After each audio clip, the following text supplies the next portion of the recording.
السلام عليكم، مساكم الله بالخير أينما كنتم لكل متابعي قناة مثالين وآسر. مرحب بكم. إن شاء الله اليوم حتكلم لكم عن كريم تبييض التبييض وما أدراك ما التبييض. طبعا كل الناس مهتمة بتبييض البشرة، أو بالعكس الناس أنا بشجع الناس ترجع للطبيعة، رغم إنه إحنا لسه بنعمل كريمات، بس كريمات ما بتكون كريمات حارة وما بتكون كريمات يعني مؤذية للبشرة، بس بالعكس كريمات مغذية وبتحفز الكولاجين الطبيعي، افراز الكولاجين الطبيعي للبشرة. ف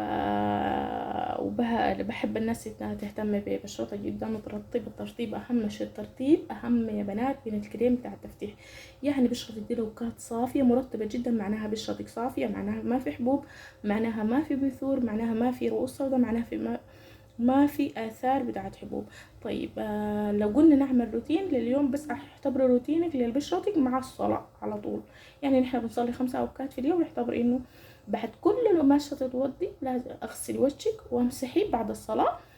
امسحي كريمك مرطبك صباح ومساء، خلي كريمك بتاع التبييض مثلا روتين ثابت. لو شغالة صباح الغيه، خلي بس في المساء عندك روتين ثابت بعد صلاة العشاء لازم تعملي لبشرتك وتهتمي فيه. بالصباح اعملي بالصباح لو شغالة خلاص، لو ما شغالة برضو ممكن يكون عندك روتين خاص ليكي.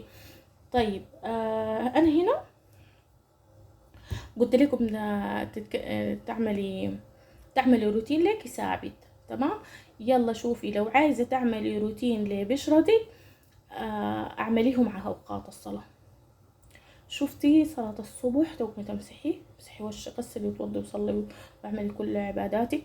بعد ذاك امسحي وشك بالكريم اللي انت عايزاه، خليه يقعد معاكي، غسليه تاني، صلي صلاة الضحى ورطبي. بعد كل صلاة ترطيب، بعد كل تتوضي ترطبي ترطبي رطبي.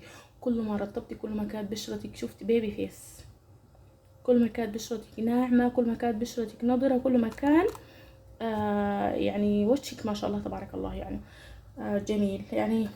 وكمان اهم حاجة بنات، الموية لازم تشربوا الموية. شفت الموية دي اعملوها حاجة اساسي، بالذات الناس اللي بتنسى انها تشرب موية. في كتير منكم انا متأكدة بيكونوا بينسوا يشربوا موية، فالموية دي اهم شي. شفتوا انتوا بتشربوا موية بشرتك تلقائيا براها بتتجدد، خلايا براها بتنضف، ما بتحتاج انك انتي تنظفي بشرتك.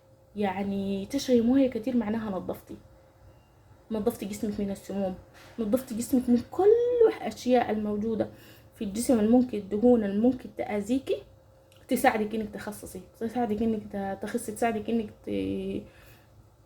تصفي بشرتك، تساعدك انك انت تتخلصي من الكوليسترول الزايد، من الدهون الزايدة في الجسم. شفتي تساعدك من السموم، فلترة للكلى.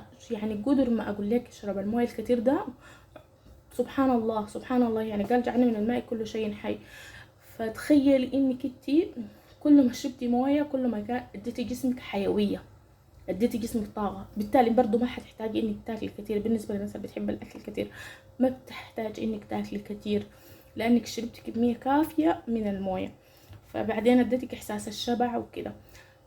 طيب اخدتكم في موضوع المويه ونسيت ان اتكلم عن الكريم اليوم اللي جاي اتكلم عليكم عنه.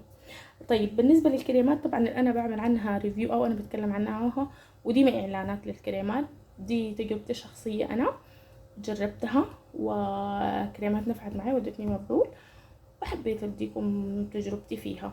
وبقول لكم برضو يعني برجع واعيد واقول انه الكريمات والحاجات دي كلها ما اختي استعملت نفع معها، انا انفع معها. جربي بنفسك وشوفي اذا جربي على جسمك على ايدك، يعني لانه بشرة الوجه حساسة، اقل حبوب اقل بثور تاني حندخل في دوامة وديرما ومشاكل حقت بشرة نحن ما قادرة عشان نعالجها. فخليكي دايما في السيف، جربي في يدك، اذا ما تحسستي منها بعد ذاك اعملي، او جربي في رقبتك. طيب كريمنا اليوم هو كريم حليب الماعز. طيب حليب الماعز مشهور، وهو كريم قديم جدا، وهو زي ما بقول عليه سكين دكتور هيربرت، يعني هو من الأعشاب الطبيعية يعني. طيب بيعمل شو؟ بيعمل تصفية ونضارة. شفتي يعني انت لو استخدمتيه خلال بس اقل شي 3 ايام ورا بعض متواصل صباح ومساء، بتحسي بالفرق، بتحسي بالفرق جدا، وفرق واضح. وعلى فكرة بيرطب، يعني مش ببيض، كمان مرطب، يعني ممكن تستخدميه كمرطب، بيرطب جدا، ترطيبه حلو حلو شديد يا بنات. فاستخدميه هو صباح ومساء، واستخدم معاه الغسول المناسب زي ما شايفينه، هذا لونه مائي ابيض. بيدوب اول مجرد ما تحطيه على جسمك خلاص يعني بيدوب. شفتوا زي ما شايفينه؟ يلا بديكي ترطيب حلو حلو شديد، وبيفتح، بديكي لون ابيض حلو تبيض. واتمنى انه يعني ده كل الفيديو استخدموا صباح ومساء. اتمنى انه الفيديو يكون نال اعجابكم واستفدتوا منه، واللي بتستفيد منه ما تنسي انك تدعي لي دعوة حلوة، والناس اللي جربته قبل كده واستخدمته ما تنسي انها تقول تجربتها عشان الغير يستفيد، وبالذات العروسات. فلو فترة عرسك قريبة ما تحاولي تجازفي، جيبي كريمك اللي انت زمان من زمان بتعرفي فيه وبتعمليه وكان حلو واداكي نتيجة حلوة. فانا بفضل انك تستخدميه هو ذاته. يعني اصلا هو لما فترة العرس مكياجك بيغطي على وشك مهما كانت، مهما كان وشك فيه شنو، المكياج بيغطي عليهم. يعني في مصححات، وفي بتاعت بشرة بتصحح ليكي بشرتك وتنظفها ليكي وبتصهري حلوة يوم عرسك. لكن بعد العرس وشك حيكون تعبان، حيكون مرهق، حيكون فيه حبوب، حيكون فيه بثور، لانك انت جربتي حاجة وكانت فترتك قصيرة وضيقة. فعشان كده ما تحاولي تجازفي، تجيبي كريمك اللي انت اصلا متعود عليه واستخدميهم، وتابعي بيه.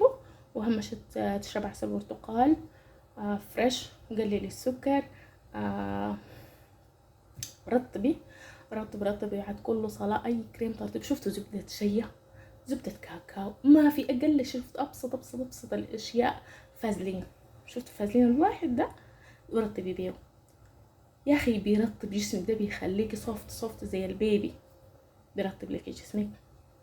الترطيب ده اصلا ما تعبه، وقشرة الدخان بتطلع بالترطيب الكتير اللي انت شايفاها، الحتات الاسود بلاك وتحت الرجلين، والحتات اللي ما بتطلع دي شفتي كتري. والبسي شرابك، وهذا الشتا جاي اهتماماتك بنفسك ان شاء الله بتطلعي حلوة، وربنا يتم لي كل العروسات على خير. واتمنى انه دي نصايح بسيطة تستفيدوا منها وفقا لتجربتي، واتمنى انه الفيديو ينال اعجابكم. وشكرا لكم، وشكرا لكل متابعي قناتهم تعلين وآسر. اتمنى انكم تشاركوا الفيديو مع الاهل والاحباب والاصدقاء. اتمنى انكم تكونوا استفدتوا. شكرا لكم، والسلام عليكم ورحمة الله. اشوفكم على خير.